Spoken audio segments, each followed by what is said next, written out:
Ashamaa kafuunee akkam jirtanii kabajamtoota fi jaalatamtoota chaayinaa laayyaan to'asallaa jirjalatti argamtan nagaan koo bakka jirtanittis naa qaqqabu bakka jiraattanii bakka eeggamtanii yoo na eegdanii egaa ka uffata tokko lama jenneetuma kara keessan fidaatoo jirraa kallattii adda addaati bakka adda addaati ergattan haala isin barbaaddanii fi diizaayinii isin ergattanirra caalaa bareechinee hojjennee dhiyeessaa jirraa isin jechuun jaaladhaa viidiyoo kana laayik sheer gochuun dagatinaa warroonni chaanala keenya faarawaa taatan hoggaa jiraattan sabiskiraabii kudhummaatii keenya ta'a gamanuma affeerraa kootii osoon karaa beeksisa kanaatitti hin darbiniin duraa odoon hookaan waan uffata kanaa hin dubbatiniin duraa waa'ee hojii isaa xiqqoo ishii dubbachuun barbaada piliis yaadanna dhaggeeffadhaa egaa kaa ijoolleen baay'een illee waan koomentii keessan koomentii naa kennaa jirtan gorsa nurraa turtee jirtu naan jettanii too jirtu egaa gorsa koo dhaabetii miti hookan na jalaa badeetii miti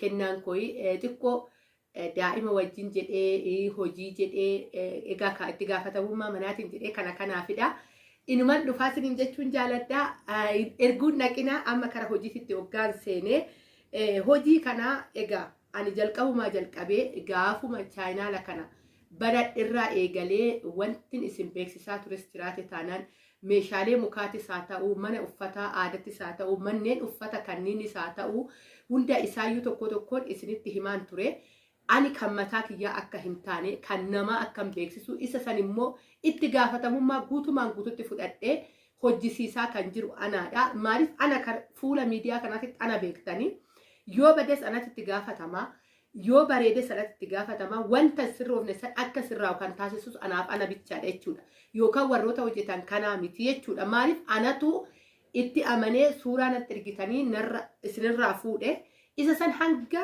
isin barbaaddan diizaayinii isin barbaaddan san ta'ee alatti itti gaafatamummaa kan fudhatu anaadha manni kuni manni uffataa kun kiyyaa miti deebisiitii manni mukaallee kiyyaa miti jedheen isin beeksisaa ture ijoolleen tokko tokko kaa'an mallee warri hin beekne warri haramni uftanillee yoo jiraattan ta'e gamanumaan baraasiniin jechuufani guyyaa tokko kana hunda uummachuun danda'a maaliif ilma namaadha hojjechuu nama danda'uudha nama tarkaanfachuu danda'uudha waaqayyos na gargaara guyyaa tokko jedheen abdii qaba kanaafuyyuu isinis yaada keessan gamanumaan naa ibsaa yoo isiniin jedhe egaa kaa ayyaanaaf jettee akkuman kaa kanaan dura viidiyoota tokko osoo hin waraabin meeshaan biyya galuu isaatiif baay'ee tokko shifoonota baay'ee babbareedan hojjedheen baasee itoo shifoonota san odoo irratti hin hojjetin muddama ta'ee kara biyyaa galee amma mooyyuu kanaa akka argaa jirtan tarii adii ta'ee isinitti mul'achuu danda'a garuu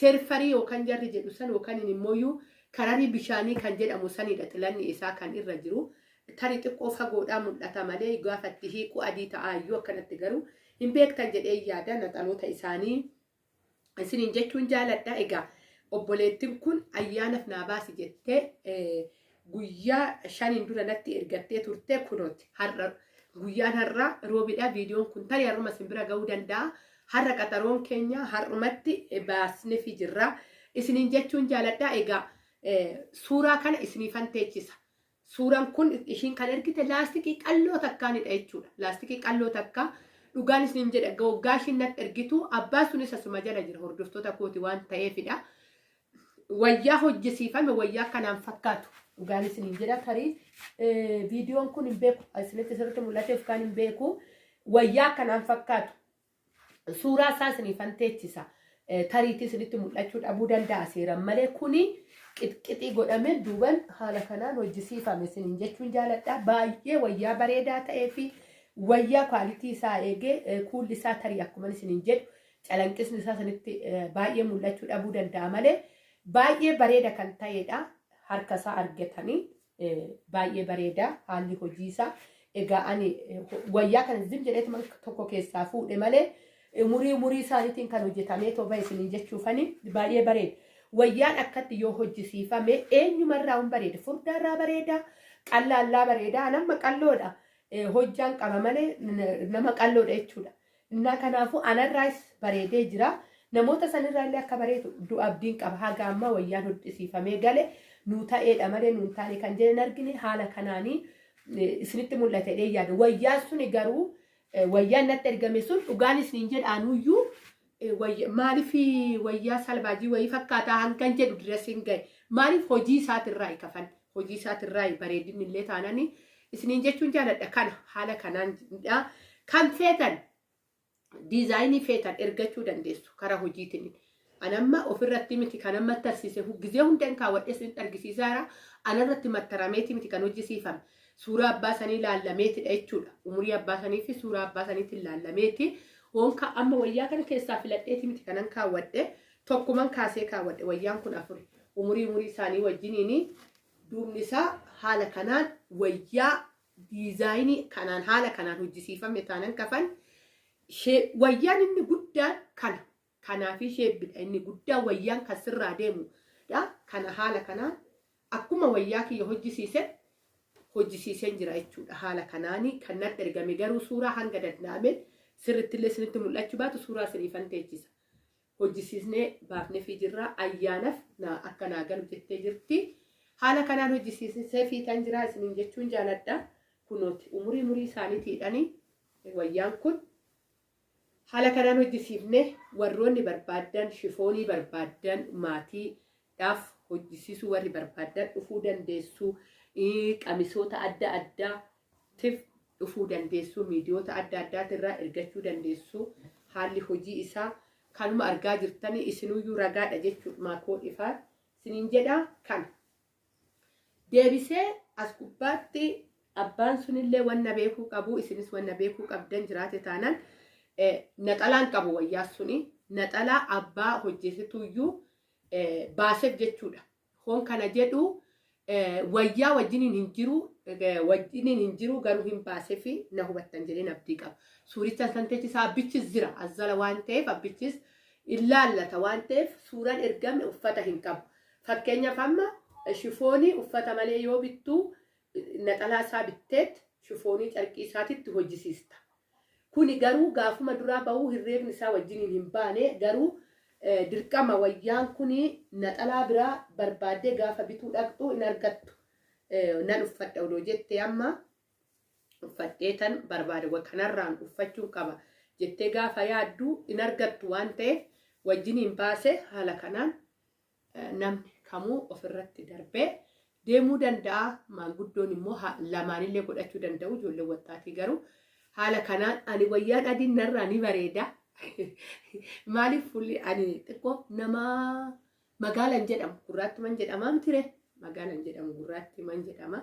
Wayyaa shaarbii akkatti marachuu baree kananiidha. Kanan dhiifama. Hoon kana jedhu akkasitti hin maramu jechuu kootifan haala isaas egaa hunduuyyuu hin beektanii garuu haa ta'u malee mi'aanillee uffadheen xiqqoo ishee isin fuulduratti fataa jedha. Narraa isin bareeda waan ta'eefidha. Haala kanaan akkatti ijoolleedhaaf maanguddoo garuu lamaan ta'uu qaba. Ijoolleen haala kanaan darbataniitidha jechuudha. Beeta kiristaanillee gisee deeman ijoolleen shaarbumaawwan xixiqqaa kana darbatu. Akkanumatti sanuma darbatanii deemu yookaan innis immoo karaa tokkoonis godhachuu danda'u. Akkuma abbaatti tolettiidha. Akkanattillee darbatanii deemuu danda'u. Maanguddoon immoo akkuma dura isinitti argisiise haala kanaanis marachuu danda'u. Egaa maradheen immoo isinitti argisiisa. Haala kanaanis marachuu danda'u maanguddoon.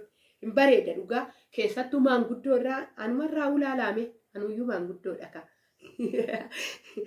Ani wanta adiin baay'ee narraa hin bareeda. Odoo yeroo kamiyyuu uffata adii uffadhee bittinne jedhee natti hin tola anumattu. Fuula kiyyarras argitanii fuulli durattiitii fi fuulli ammaayyuu garagara. Akkatti narraa bareeda. Maanguddoon maaliif gisee baay'ee maanguddoon keessattuyyuu gisee ayyaana wayii akkatti bittin jedhanii yoo deeman siimboo isaan qaban dhugaa waaqa irraa bareeda sirriitti. Haala kanaan mataan adii gubbaan adii kanattillee uffatanii too deemuu hin danda'u. Maanguddoodhaaf mataadhaaf hin ta'aa jechuu kooti. Kanas ta'uu baannaan immoo lama walitti hodhanii uffachuu ni danda'u haala barbaadani. Egaa kana isinitti argisiisuuf malee akkatti uffatamaa jechuu kooti fi miti. Haala kanaanidha yaada soo qabaattan. Qeeqa soo qabaattan. Lakki kuni bareedas yoo jettan hundi keessanuyyuu yaada keessan naa dhiyeessuu dandeessu. Keessattuu uffanni shammaanee akka laayyetti bakka laayyetti diizaayinii hin bahu. Kana beekuu qabdan dhugaa uffanni shammaanonni amma baay'ee guddiidha. Yeroo kana keessa namni qacarsiisee too hojjisiisuu hin danda'u. Shammaanee bakka tokkotti yoo ati qaxartee too hojjisiiste sirran turan. Kan biraa qarshii dabareetiif sirraa fudhatee deema maal ta'e waan ta'eef hojiin harkaa baay'ee biyya keessatti barbaadamaadha waan ta'eef shammaanonnis immoo hagas mara hin jiran warri diizaayinii baasu jechuudha. Kanaafuyyuu akkatti shammaanee akkatti diizaayinii isinii baasee hojjetu argachuu jechuun waan xiqqaa miti. Maal biyya keessan jira waan ta'eef nan beeka waan ta'eef yeroo tanaan dura yeroo duraatiif warri uffata aadaa kiyya abbaa gadaatiin argitan waggaa 4 baranaa akkas hojjisiisuu dhaqee tanan shammaaneen jalaa deemee birrii dabalanii fi jalaa baafatanii shammaanee barbaacha gatii ishiin baaste waan an beekuufidha. Tanaan dura kanan biratti hojjisiisee jechuudha. Shammaanee argachuu waan xiqqaa miti. Kuni garuu ofiisaatii baasaa ofiisaatii hojjetaa diizaayinii eegee hojjetaa haala kanaanii jechuudha. Uffata waan isin jedhu muluu isaa uffata aadaatiin deebisee uffata kanniin deebisee hunda isaayyuu kana jedhu immoo karaa biraattis kan caale argachuu dandeessu garuu haala hojii isaa haala qulqullina isaa kanaan isin beeksiseen jira. Kan biraattis hojjisiifachuu dandeessu waan barbaaddan diizaayinii barbaaddan uffata barbaaddan akka makaa tanaan dura sargaa jirtan amma sargaa jirtanii isinin jechuun jaaladhaa hedduun isin jaaladhaa hedduun isin kabajaa bakka jirtatti nagaa naa ta'a.